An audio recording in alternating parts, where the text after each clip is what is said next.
Hello everyone, in this video, how to draw a curve line with the pen tool in Photoshop. Let's begin.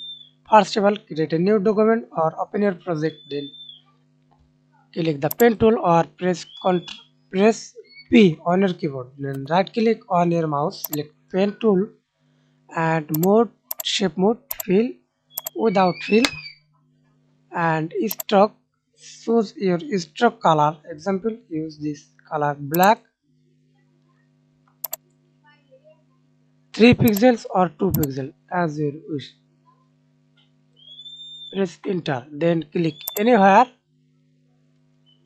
again click anywhere, then hold click, then drag on your mouse, then curve line, again hold Alt key and remove, again hold click, curve line, hold Alt, again remove, hold click, curve line, or use again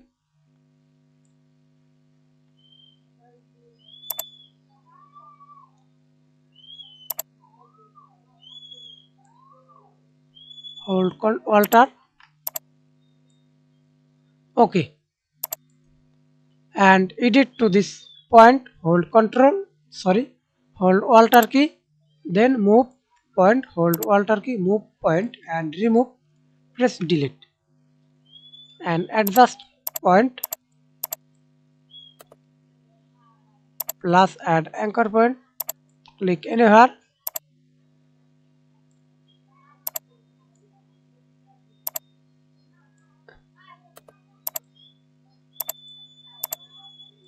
hold Alt key. That's it. Thanks for watching video. Please like, comment, share and subscribe to my channel.